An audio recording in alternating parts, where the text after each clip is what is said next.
Can you imagine having to go after that? Thank you, Amy. How are you doing? I shouldn't have put mascara on this morning. Today I wanted to talk to you about how to live. How many of you have asked yourself, wow, it's happening so fast. The book of Revelation is like the daily newspaper these days. And how do we live in this? What is our job? And I asked myself, along with quitting every day, I asked myself, what's our job? What do we do? We are living in, what's the word for it? It's happening so fast. We seem to be losing more battles than we're winning. And what do we do? What's our job? Do we quit? Do we just roll up the carpet on our front porches and just protect our families and say, we're just going to sit back and wait this thing out? So God led me. We're talking about a lot of giants today because we're all warriors. We're all on the battlefield. You guys are the remnant. The people who will come out and give us Saturday, you're the remnant. This is how God is going to change things, is through you. And He doesn't need very many, and that's what I want to talk about today. God brought me to the book of Judges and the story of Gideon. How many of you remember the story of Gideon? I think it's so important, especially with all of the news that came out this week. I just want to read it to you. I want to start out, and I just want to read it to you just so that we can get a refresher course. But I want you to think about your battle. I want you to think about it. Larissa's going to direct our lunchtime today, and we're going to break this stuff down, because I think it's important that we know that we're not alone, and that we know that we've got each other, and that we acknowledge what our giants are. We acknowledge what our passions are. Every one of us in this room, I sat in the room with warriors last night at Larissa's house, and you could see the passion, and it's not the same for every one of us. It's different for every one of us, but you could see passion light up in people. So as I'm reading this, I want you to think about your passion and about what keeps you awake at night. And how does the story of Gideon play into that? And we're going to break it down into 4 areas of how it will impact our battle today. So you remember the story of Gideon, right? They were running away. They were scared. They were not being fed. They were in a really bad place. Let's see. Sorry. So I'm going to talk about the call of Gideon.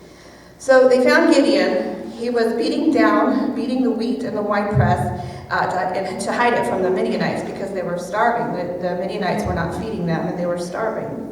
And the angel of the Lord appeared to him and said, "The Lord is with you, O mighty man of valor." Remember, he was in the wine press. He was hiding. Can you imagine that? The Lord is with you, O mighty man. I would like to hear that these days. Gideon said to him, "Please, sir, if the Lord is with us, then why has all this happened to us?" How many of you said that this week, about Wednesday morning? If you're really with us, why in the world did you let this happen? And where are all of his wonderful deeds that our fathers recounted to us? Did not the Lord bring us up from Egypt? But now, Lord, you've forsaken us, and you've given us into the hand of the Midianites. And the Lord turned to him and said, "Go, in this might of yours, and save Israel from the land of Midian." He was in a wine press. He was like, I relate to him so well. Who am I, Lord? I can't defeat the Midianites. And he said, "Please, Lord, how can I save Israel? Behold, my clan is the weakest in Manasseh, and I am the least in my father's house." And the Lord said to him, "But I will be with you. I will strike the Midianites as one man." And he said to them, "Now if I found favor in your eyes, then show me a sign." That is totally me. I want to make sure that I heard from God. Show me some sort of sign that you're speaking.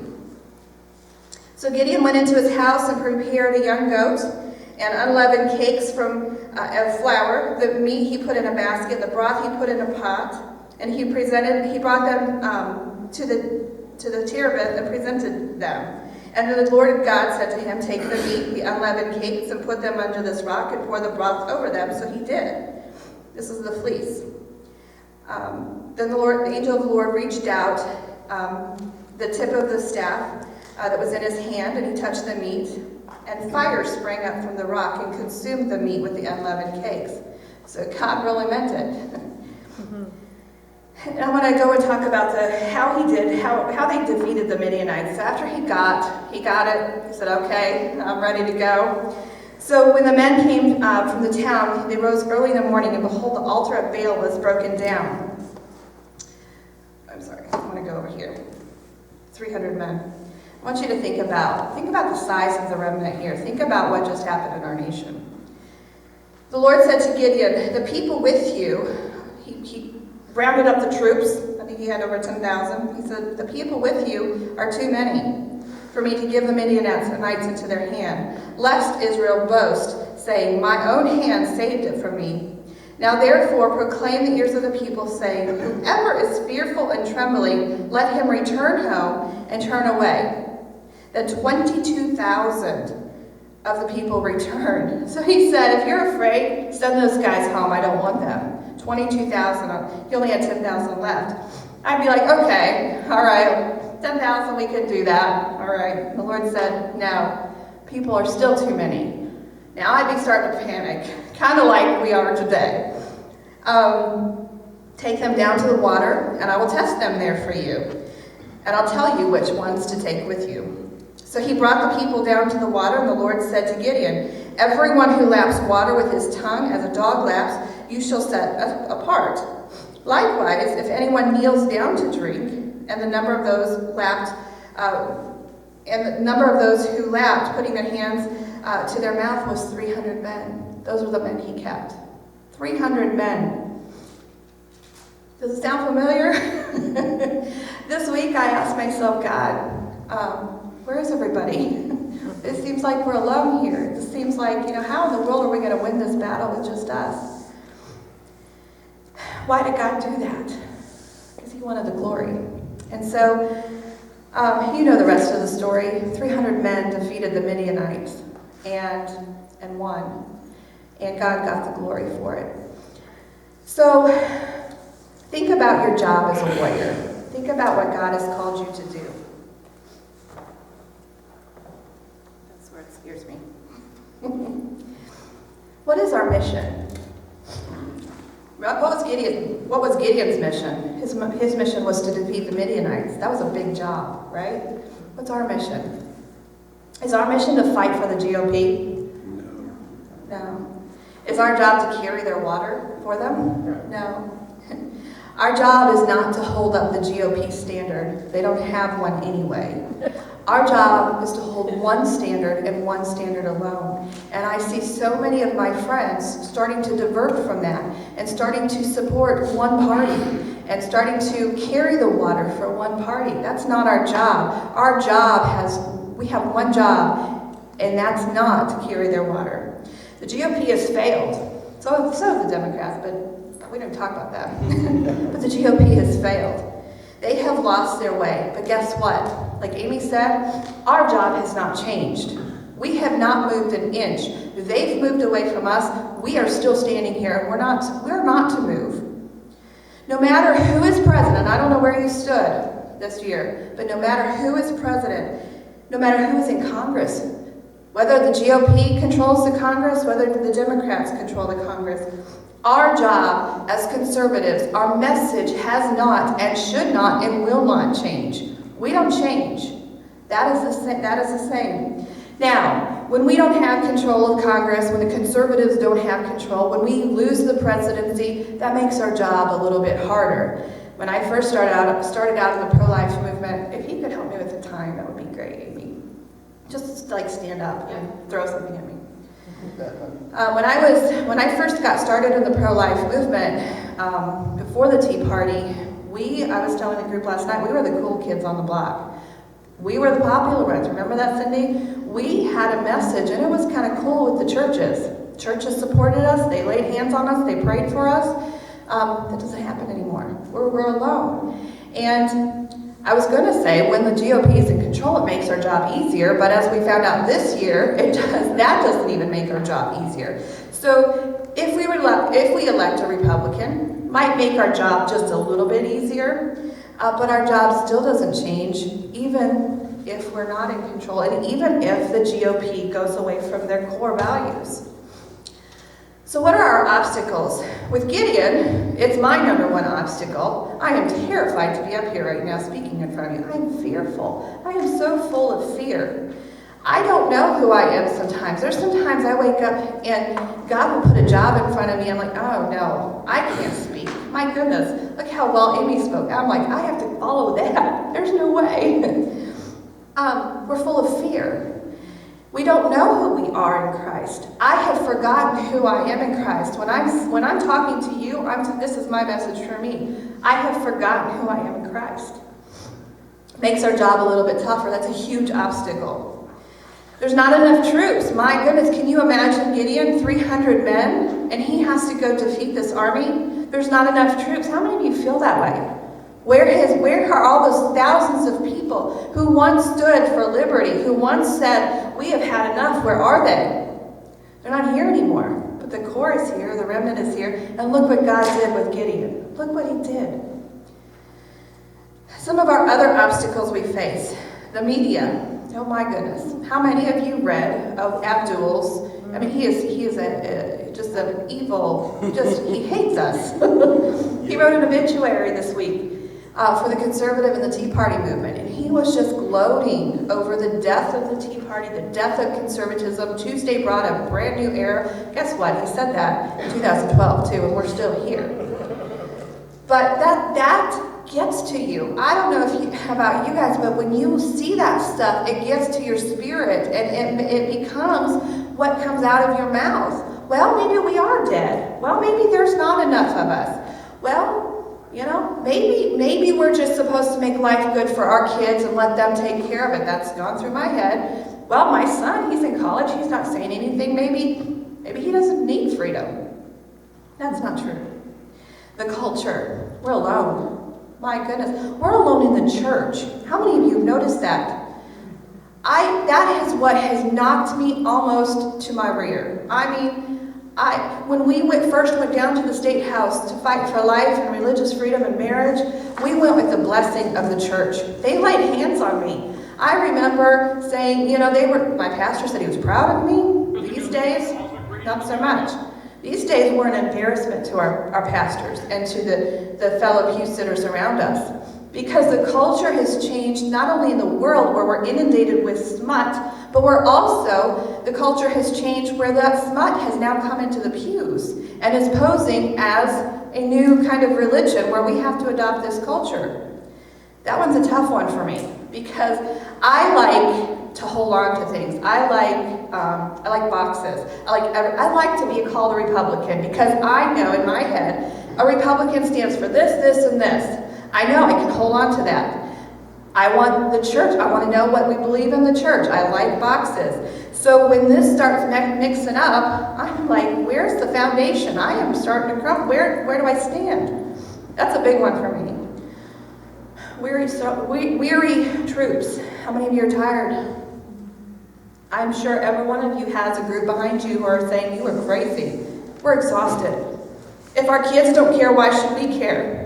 Why should we, fight? Why should we give our time? Why should we give a weekend away to come sit with people who care, but nobody behind me at home cares?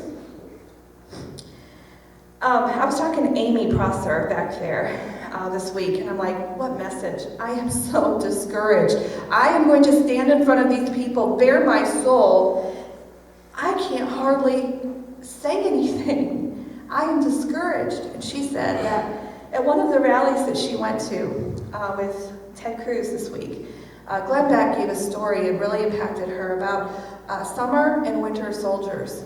How in the Revolution, when they first started, those people were ready to go take on the world. It was summertime. They were ready to go fight for freedom. They were ready to go, give their all. By winter, do you know what happened? They were gone. And all that was left was the winter soldiers. They were starving. They were eating their shoe leather. They were ready. There's nothing to them. And that's when George Washington went and prayed. And God gave him, I believe, the plan, where they were going to cross the Delaware. And that's when things turned around. So you guys are the winter warriors. The summer warriors are gone. Guess what that means for us? It means our plan is about to happen if we don't give up. So despite all of this, all of these obstacles, what is our job right now? How many of you want to know what the job is? I do. I believe there are three things. That our job is to put on the blinders, block everything out. You need to focus on the end goal. What is the end goal? Liberty. Focus on the end goal, saving babies. Focus on the end goal, saving our religious freedom. Our end goal, saving the Constitution.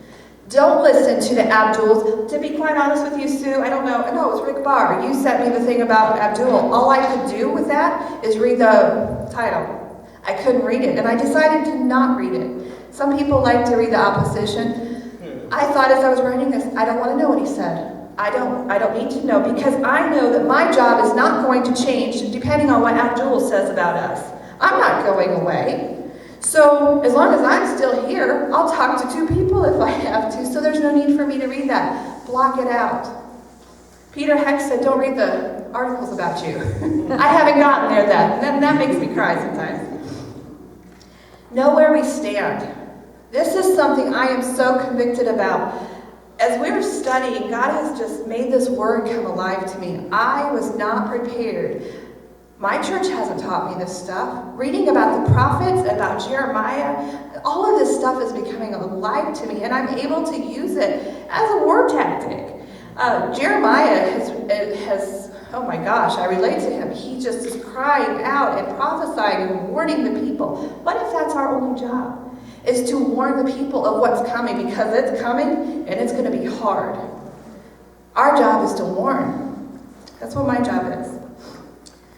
We need to have the faith and the obedience that Gideon had. It sounded crazy, didn't it? 300 men? I think I would have been like, no, we got to sign up for another retreat. We got to, we got to walk in a parade to get more people to come. I would not be having Gideon's attitude of, okay, I'm going to step out. I'm going to put one foot in front of the other, and I'm going to step out. I may not know what this leads to, but I'm going to obey. Sure, he had fleeces, and I believe fleeces are okay, because sometimes, last night's pizza might really mess with your mind, and some of the things we hear, maybe not from God, and I think it's okay for fleeces, and he used 3 of them. Well, I think there was 4. Do I really hear you? And then there was, if this rock is wet in the morning, then I know you're going to tell me that you're right, and it's okay to do that. In obedience, we must obey even if we're tired. Every single one of us in this room are tired. We're exhausted. We don't think that what we're doing is making a difference. I talked to a woman yesterday, and I think she's coming today, from Valparaiso. They're going through a sexual orientation, religious freedom attack over there. She literally was just woken up 2 weeks ago to Soji, to the religious freedom attack. I said, how long have you been awake knowing that their country was on fire? She said, maybe 6 months. There are people out there who still don't know. They still don't know. And for us who have been in the battle, we are thinking the whole world knows that we have a problem, and they really don't. I wouldn't have believed it if she hadn't told me, because we've been shouting from the rooftops for so many years. So we must obey even if we're tired. We must rest. If your time is to rest, that's okay too. I want you to hear that. I don't want you resting for very long, but don't use it as an excuse. I believe I'm type A, so if you're not moving, and if I'm not moving, then we are just all in trouble. And I have to really force myself. And I remember the story of Elisha. Remember when he was down, he was knocked out cold. He was so discouraged, and he was like, God, just kill me. Just kill me. And God took care of him. He couldn't even eat. And God put him by that brook, and he made him rest. There is a time for us, and maybe that time for you is now, and that's okay. So the things that you hear today, don't beat yourself up. If God has put you in a season of rest, you don't move until he tells you to move, because you may not have the message he wants to give yet. He may be waiting for that right time to tell you, pick up that sword. You may not have been told to pick up that sword yet. You don't want to pick up that sword. Let me tell you, if I picked up Amy's sword right now, I would hurt somebody. Okay? You may not need to do it right now. You may be in a season of rest. God may be mending you back together. Jesse, I think of you. You work so hard. It might be time for you to rest. Might not be. But it's okay to do that because God has a plan. He has a plan, and He's going to put your feet right in front of the other when it's your time. Obey. When we do all this, guess what? We win. And I can't wait for you to hear Janet because she has a message. And in the end, light wins. We win in the end. And I want to take just a few minutes. How much time do I have? What am I? Half an hour. Huh? Half an hour. Already have. I have plenty of time? Yeah. Okay. Do not throw tomatoes yet. 2 minutes after 9. 2 minutes? I have 2 minutes? It's 2 minutes after 9. Okay. Freaked it. All right. When we do this, okay, we win. Let's take a look, and I'm going to miss some of these, and I hope during lunch, we're going to have a fun lunchtime. We're going to have some time to get to know each other at the tables, but I'm going to miss some of these, and I want to hear them. We had a chance last night just to go around the room and to talk about what our passions were and where we won, and it is so encouraging. We fed off of each other, and that's what I want to do today. I want you to feed off of each other, pick each other's brains, because there are a lot of battles that this year seems like we got our butts kicked. I mean, it really did, but we did it. There was a lot of wins, and I texted Micah Clark to see if I could get some more, because things happen so fast. I'm like, I'm sure we missed some. My passion is religious freedom, and I'm so excited with the Indiana Liberty Coalition to be able to single focus. Because we have been running, our attention span has been just like, we got to go fix this, we got to go put this fire out, we got to go run this parade. No, from now on, for me, it's religious freedom, because I believe if we lose our religious freedom, we've lost everything. For Amy, we're all working together, we can help each other, but Amy, we got to stop abortion, and so this year, religious freedom was under attack. How many of you guys were watching that play out? It was amazing, and guess what? It wasn't led by Democrats. It was led by Senator David Long, who decided that he was going to take this issue on. It wasn't stopped by any Republican. This was their new mission. In fact, Cindy, I hope you don't mind me, Representative Noe was telling us last night that she was speaking with the Speaker of the House and said, if I was still in, I don't even know if I'd be with your caucus anymore. What were you guys doing? This year, we were prepared. We were prepared for a fight. We knew it was coming. Senator David Long and Brian Bosma stood up at the press conference and said, we're going to take this on next year. So they didn't. That's another thing. We've got to realize that when they tell us something, we better take it. Senator David Long said he's coming back for religious freedom. I take him at his word, okay? So we need to start listening more to these guys as they're telling us what their plan is. The left, they just tell you what the plan is. The right, sometimes it's hard to do that, but they did tell us that they were coming after religious freedom. Now, they didn't call it that. They called it tolerance and what other words do they use? Civil rights. Non-discrimination. Non-discrimination. They used the nice, pretty words, but it was our religious freedom that they were after. Cards were stacked against us. The corporations they were ready to go. Cummins, all those Eli Lilly, they were ready to take us on. Freedom Indiana, they were overly confident, I think, in saying that they were going to win. And so we were ready for a fight. We were ready I honestly didn't know if we'd win. I felt like Gideon, I think we're going to get our butts kicked. I got a call. We're fighting Senate Bill 100 and Senate Bill 344. One had the bathroom portion in it. One was just the business attack. Got a call. I was driving I was on my lunch, and I think it was Micah Clark said, the bill's dead, Monica. Like, it hadn't even gone to committee yet. The bill's dead. Well, we have our speakers lined up. We have to go through the committee. We have to. What do you mean it's dead? And it was. They pulled it. The speaker or the Senate Pro Tem pulled it. We won that battle. And I asked God, I'm like, God, why did you do that? Why in the world? I was ready to fight. I had my gloves on already. I was stressed. I was exhausted, but I was ready to fight. Why did you do that? And he said, I remember the street I was on in Warsaw. He said, because I wanted the glory. And I wanted you to know I'm still in control. Right. And I needed that. I needed to know God was still in control. We stopped Soji bill in Goshen and in Elkhart. Soji is a sexual orientation, gender identity bill. The mayor gave it an executive order, but we still stopped it temporarily. This is the one that we don't talk about very often, but we stopped hate crimes bill. Remember how many times we tried to kill hate crimes, and Jackie Walorski came up and said we're going to make the unborn children a protected class. We killed that bill. 5 years in a row we killed it. This time it came under the covers, right behind Soji, and they made sure to say, we have to make up for last year because we embarrassed the state last year, so we're gonna throw them a crumb. No, Rep. Harmon, do you remember how? That thing just died, and your watch was like. It was awesome. And we were exhausted. We're like, oh my gosh, can we even kill this? And a hate crimes bill makes one crime, like if you attack a homosexual versus if you attack a grandma, you get a greater sentence for the homosexual. So it's a very, very dangerous piece of legislation. It died in the House. Thank you, Rep. Harmon. Yeah. We beat 2 lawmakers this year who voted wrong on marriage. Senator Pete Miller, that was awesome. And Representative Casey Cox lost his position.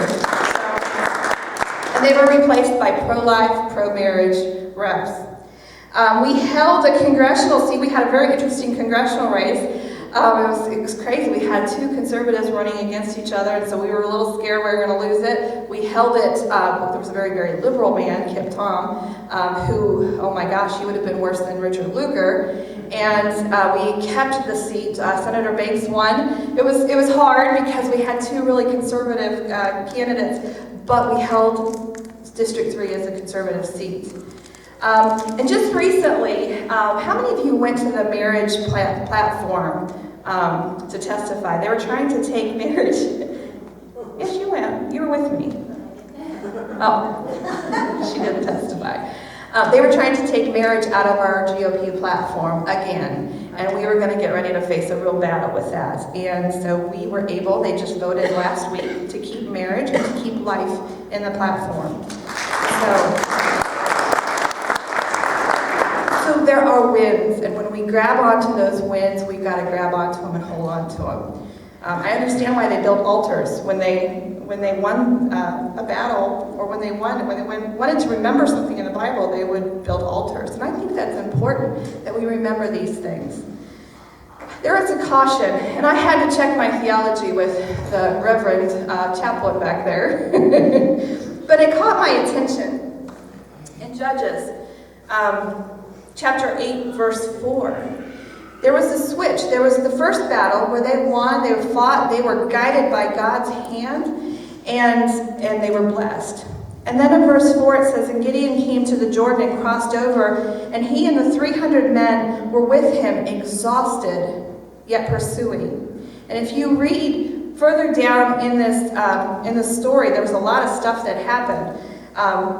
Something flipped, where they weren't blessed anymore. They started to turn their eyes, and they brought out the altars, and things flipped for Gideon. And I had to ask myself, they were exhausted. And I had to ask myself, when we're exhausted, we need to be very, very careful that we don't take one step out of God's will. We need to be very careful that if it is our rest time, that we rest. Because when we're exhausted, sometimes we do some funny things. Sometimes we say some things that we don't mean because we're exhausted. And so I think it's important that we take that rest time when we need, and that we don't get overly exhausted. So, here's my challenge. We can take, and I apologize, I'm going to read this. I do better reading than I do talking. But we can take the defeat, the fatigue, the discouragement that we feel today as our final blow. I think in this room, there is somebody here today who said, this is my last stand. I can't do it anymore. I'm coming here today because Micah said to be here. Or I'm coming here today because I don't want to mow my lawn today. I'm coming here today because I don't know what else to do. We can take our defeat and our fatigue as our final blow. We can run for our lives. We can cower in the corner until Jesus comes back. We can let them take our freedom. That went through my head this week. I'm not joking with you. I was done this week. In my head, I'm done every day. But this was like, what good is it to fight when we're not backed up? So we can let them take our freedom. And I even thought, go ahead, take those C3 from the churches. Go ahead. They don't need it anyway. Go ahead and take our freedom. They'll figure it out, eventually. When my child is, 20 and he can't get a job, he'll figure it out. He can fix it. No. We can believe that our God is bigger than the giants. I think I ripped this off of you, Jana. We can believe our God is bigger than these giants. We can look at those giants and we can pick up our stone. We're going to do something really special with those stones today. We can pick them up and we can defeat the enemy. But we have to believe that our God is bigger than these giants. Because if we don't believe that, we're going to be a casualty. Do we really believe that he's bigger than our giants? We believe that he can handle it. Sometimes I wonder, sometimes I question, do I really believe it? Because I don't think I do sometimes. Janet Porter Folger, I know her as Janet Folger before she got married. She's my hero. She's the reason I stayed here today. I made the mistake of picking up her book, Criminalization of Christianity. You don't have to buy it anymore. You just get your local newspaper because it's all happening. But she said this in her book. There's a war going on for the future of our country. Most people know that. You know that, right? What they don't know is that if Christians lose, the result won't be just public policy, which with we disagree. It will be a prison sentence for those who disagree. That is so true. If we don't take our stand, if we don't take this fight, and if we walk away, this is what we get. And we're seeing it, Kim Davis. We're seeing it play out before our very eyes. This is why I fight, and this is why I don't give up. Warriors, you should know who you are. And before you leave here today, I want you to know who you are. Warriors do not compromise. We don't compromise. Warriors focus on the mission. What is the mission? That's what we do. We focus on it. Warriors are not bound to a political party. Warriors never, ever take their armor off. Do not ever take your armor off because the enemy will see it and you'll be a casualty. Warriors that are not led by God, warriors that are led by God never lose the war. Warriors only hold God's standard. Warriors don't base their successes on battles that they've won. They look at the end goal and they win the war. So many times we look at battles that we may lose and we think, oh my goodness, we're done. Don't focus on the individual battles. Fight your hardest on those battles, but don't focus on them. Focus on the end of the war. Because in the end, you know what happens. Warriors do not get their strength from man, although I am so thankful for every one of you because I did get my strength. But in the end, we don't get it from man. It comes from God and God alone. Warriors have read the end of the book, and they know who gets the defeating blow of destruction. We know that, right? Amen. We've read the end of the book. Warriors are victorious. I want to encourage you to keep fighting. I want to encourage you to keep standing. Really focus and start reading the scriptures again. I have just come alive the last month looking at the battles that were fought and how many tactics we could really take from there and how God's given those to us. So I just want to encourage you this morning to not give up, because this is the remnant, and you know what God does with remnants. So I think that we have a break, and then We have 20 minutes. we have 20 minutes. If you didn't get breakfast, feel free to do that. And if you guys are ready to get started, we'll push it along even further. But I really want you guys to feel like you have relationships built and you catch up. So it's okay if we go slow. We're going to be out of here by 4 anyway, regardless. Okay? So. Before we break, could you tell us about Amy Concert testifying and platform here? Oh my gosh. Amy, this is a really cool thing. What we're going to do, and I hope the Valpo girls come because they're dealing with the SOGI, sexual orientation battle in Valparaiso tomorrow night, by the way, guys. We're starting a campaign called Wear Green to Be Seen, because what we're finding is happening is the church is starting to wake up, okay? The churches, they're starting to get poked, they're starting to feel the persecution coming, and so they're starting to wake up, and they're showing up at these town hall meetings, and these city council meetings, but they don't know what to say, and they sit in the back, and they're very quiet. And so our thing is if you're wearing green, you will know that you'll be counted. The media won't look at all of those they won't be able to, because the audience will be full of green. So if you are available tomorrow in Valparaiso, we need a whole host of green to show up. And I say that because what happened at the marriage platform meeting that night is we didn't wear green, and we should have. And there's a point to the story. But Amy and I testified. Who else testified? There's a couple more.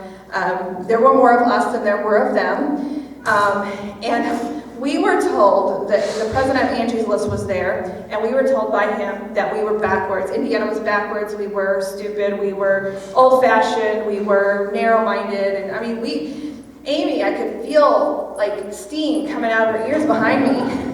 And Amy gave her testimony. I gave mine. And at the end, Amy was like, I'm getting up there. And she gave the most incredible testimony. She said, it's on YouTube. You got to watch it.